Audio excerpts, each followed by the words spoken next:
Hello, I come back with a new study. It is called Inside Out. I want to start with a scripture reading. It is from Mark chapter 7 verse 15.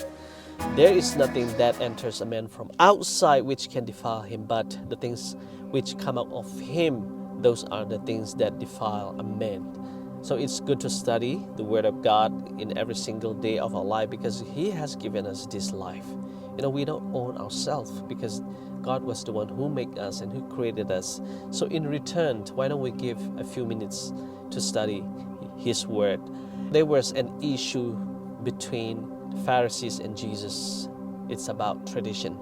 Conflict between Jesus and Pharisees. Actually, Jesus followed the tradition of Pharisees, but what they thought was Jesus didn't follow. So there are some rules and some traditions that is very hard to follow. So I would like to lay out some example, something like rubbing some cereals with your hand on the Sabbath and eat without purifying your hands on dedicate objects to the service of God to prevent others from enjoying them. So not to touch a Gentile or eat with them. So these are traditions that it is quite hard to follow. So because of their traditions, they were blind guides. So it is mentioned in Matthew chapter 23 verse 16, close the entrance to the kingdom of heaven to the people. Some people thought these are the things that close the entrance of heaven, right? So for some people, it's really hard to accept the tradition of the Jews. So what were the problems of tradition? So let's study a little bit. It says, replace the commandments of God. So let's see, what did they replace? In Mark chapter 7 verse 9, it says, and he continued, you have a fine way of setting aside the commands of God in order to observe your own traditions. So it means the Jews actually had many rules that they observe, and they even forgot to understand or forgot to learn the commandment of God because they replace it with their own traditions. That's what Jesus was talking about. So God had commandment that the priests purify themselves with water before they could minister in the sanctuary. You can find in Exodus chapter 30 verse 17 to 21. And the next one is driven by excess zeal. So the Jews had extended this commandment to all people to avoid ritual contaminations. So they extended this commandment. And the question of Pharisees was intended to prove that Jesus did not respect the commandments. Actually, the Jews did something. They make it harder when they interpret the commandment of God to their traditions.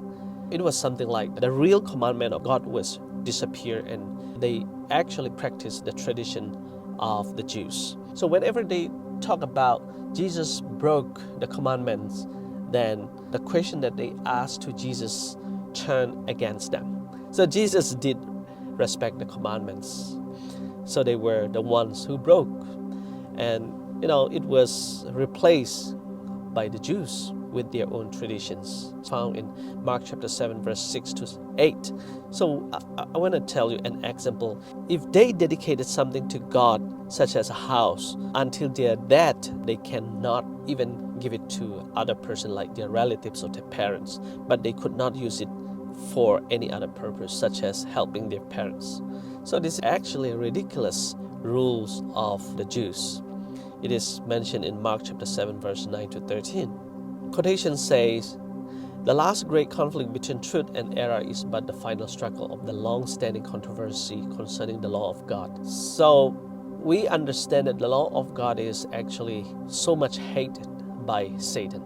That's why Satan is trying to twist around and to have misinterpretation among the people. So upon this battle, we are now entering a battle between the laws of man and precepts of Jehovah, between the religion of the Bible and the religion of fable and tradition. So this is actually happening in the world. Even though the Bible say this and the people say, oh, this is much more reliable for the people, and since people have available time and their best time to worship, so why don't we do worship on these days or that day? So that's the interpretation of the people, but God didn't actually allow us to interpret in our own way, right? So we have to think very careful about this. And what pollutes and what does not. So let's study about this. Let's read a text, a Bible text from Mark chapter 7 verse 15. Say, there is nothing outside of man that enters him that can defile him, but what comes out of it is what defiles a man. So that's actually Jesus like to point out the problem of the Pharisees. The sacrifice meat or a sacrifice animal became unclean when touched by someone ritual unclean, right? This is actually written in Haggai chapter 2 verse 12 to 13. In the Pharisaic tradition, this was extrapolated. It means to estimate to any food. So when they interpreted it, the Pharisaic tradition says, it is all the food, not only the sacrifice meat or sacrifice animal, right? So any food, it is actually any food and to any person, whether impure or not. So the question raised had nothing to do with the foods that could or could not be eaten, but the way in which they were eaten, which purify, wash or unpurify or unclean hands. So that was actually the problem of Pharisees. So therefore, if you did not wash your hands in a certain way, the food you ate was impure. But Jesus made it clear that clean food does not become unclean by eating it without performing the traditional rite, right? Jesus actually mentioned that, the clean food are clean, whether you use your hand, it is dirty or not. All the food, it is meant to be clean, are actually clean. So however, what really contaminates a person is what is inside them. So Jesus pointed out the Pharisees actually had a very bad mind, a very bad heart. They only see the faults and the sins of other people. And that's why Jesus wanted to teach them the food itself is not clean or unclean, who touch it or who doesn't touch it. This actually means who have a good heart or a heart that is clean is much more important. So that's what Jesus actually pointed out. So let's go to a tradition and the Gentiles. Little dogs that exceed their masters. Mark chapter 7 verse 28 says, she answered and said to him, yes, Lord, but even the dogs under the table eat the children's crumbs. So according to the tradition, a Jew could not touch a Gentile. This is the tradition of the Jews. Okay, let me tell you clear that it was actually the tradition, the law of the Jews, not actually the law of the Bible. So pagan foreigner, for example, enter his or her house or eat with him, right? So actually the Jews did not allow any foreigners who worship idols and who are Gentiles. They did not accept any people, that kind of people to eat with them. And in dealing with this, and there was a Greek woman, Jesus seems to support these traditions. Jesus said in Mark chapter 7, I cannot heal your daughter because you are a pagan. Jesus frankly said that, I only heal Jews, right? So that's what Jesus said. And in this description, if you just look at it simply, in a very simple way, the Jews are the children of God and the pagans are dogs, right?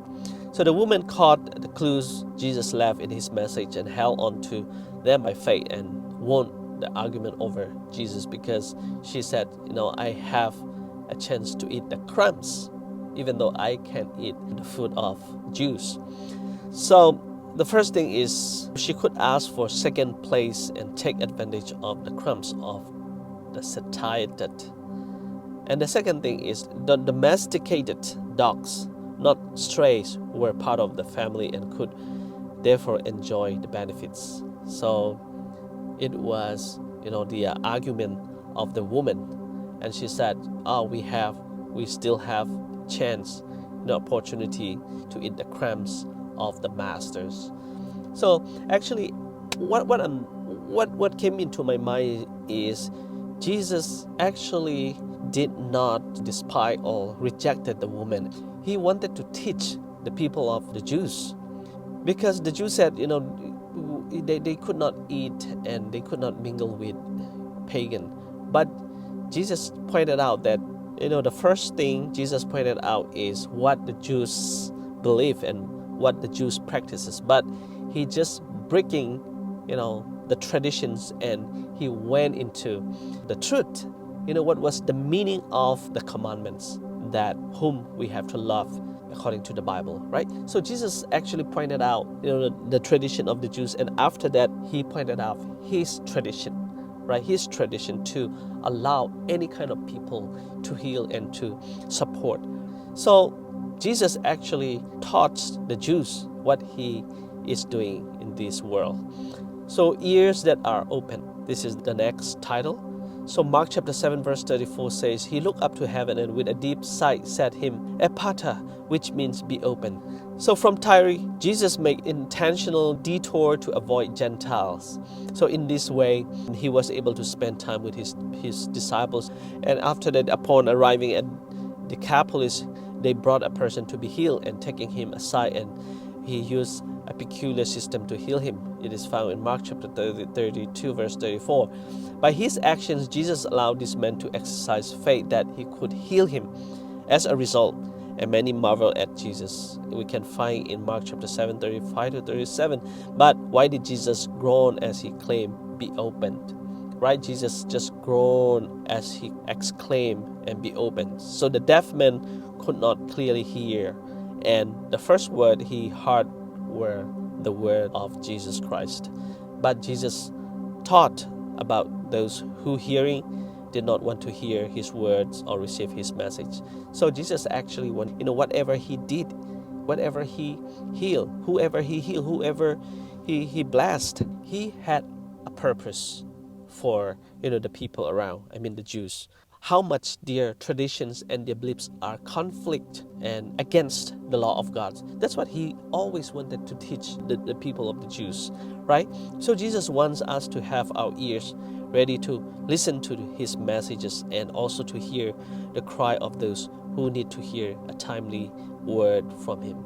Actually, Jesus wanted us to hear, what he wanted to say. He wanted to teach us, but sometimes the problem is people interpreted the word of God in a very different way, in the wrong way. That's what Jesus wanted to teach and pointed out the mistake of the Jews, right? So that's what we have to understand, when we read the Bible and when we read the story of Jesus Christ. So the yeast of traditions. So let's study about the yeast of traditions. So let's read in Mark chapter 8 verse 15. It says, Be careful, Jesus warned them, and watch out for the yeast of the Pharisees and that of Herod. So when they arrived in Dalmanuta, and Jesus met of the deaf Pharisees. So Jesus met a deaf Pharisees, and who asked him for a sign of his authority. It is found in Mark chapter 8 verse 10 to 11. Actually the Jews always wanted to see the miracles, signs, they enjoy. But even though they have seen a lot of signs and miracles, their mind hasn't changed. That's why Jesus wanted to teach them, how much more signs and miracles, God needed to show them to believe Jesus Christ. That was the teaching of Jesus Christ, right? So Jesus knows the purpose of these people who brought a deaf Pharisees, and so that Jesus can heal them, and they will see the miracles. So Jesus know they would not believe Jesus Christ even though he did sign and miracles. So he refused to give them any sign. Jesus said nothing could convince those who did not want to be convinced. Jesus know even though he did miracles and signs, these people will not be convinced by his message. So disappointed, and he left the region and go aboard ship with his disciples, right? So Jesus is actually left from these people who do not believe, who just wanted to test him and finding fault of Jesus Christ. And he left those people, and he traveled with his disciples. And during the journey, Jesus spoke to them about the yeast of the Pharisees. So after he left the Pharisees, and Jesus taught his disciple, the yeast of the Pharisees, that is the teaching and traditions that permeated, it means spread throughout religion and corrupted it. So Jesus actually wanted to point out that the message and the teaching of Pharisees are actually corrupted, and this kind of corrupt message have been spreading throughout Judea, and that's what Jesus wanted to point out. But the disciples did not understand the metaphor that Jesus used, and they thought that he was reproaching them for not having brought bread, and they believed that they should not buy bread from someone who was Pharisees or Sadducees. It was really funny when Jesus wanted to teach about the yeast of the Pharisees, and what the disciple understood was Jesus don't want the disciple to buy bread from the Pharisees, Sadducees. So they forgot that Jesus can make unlimited resources available to us and to them. It is found in Mark chapter 8, 16 to 21. So today we need to understand that the Bible is actually the Word of God, and we have to accept it as very simple as possible. But the problem is, from the beginning, from the Garden of Eden, Satan interpreted it in the wrong way. When God said, "You shall surely die," Satan come and say, "You will not die. You will not die." That's always the opposite, right? Because Satan mentioned it in a different way, an opposite way, but the problem is people believe him. That's the problem. Because when we don't go into the Bible, the Word of God, and if we don't hear the Word of God, we might hear who quote the Bible in the wrong way, and we might believe it. That's the problem, right? That's why we have to go into the Bible, the scriptures, and read it through, and make it sense for yourself, right? I don't want to say you don't listen, the preachers and the famous preacher, but you can listen it, but you have to come back to the scriptures and dig the point, and go deeper and have a deeper understanding about the scriptures, and so that you would understand it, so that this kind of false religion and false misinterpretation of the Bible will not be in your life, right? So I want to read a quotation from a book. It says, "It will not do for us to float along with the current, guided by tradition and presumptuous fallacies. We are called laborers together with God. Then let us arise and shine, and there is no time to spend in controversy. Those who have a knowledge of the truth as it is in Jesus must now become one in heart and purpose. All differences must be swept away. The members of the church must work unitedly under the great head of the church, and let those who have knowledge of the truth arise and shine. Cry aloud, spare not, and lift up thy voice like a trumpet, and no longer mutilate the truth. Let the soul cry out for the living God." It means we have to study the Word of God, and we have to pull it, the Word, the truth, and then we have to share it to the people, so that there will be no conflict and no controversy between the churches, and so that we will live according to God's way, and so that when Jesus comes, we will all be safe, and we will say hallelujah to the Lord, and all will be in heaven forever and ever. This is the message for today. God bless all of you today. Thank you so much.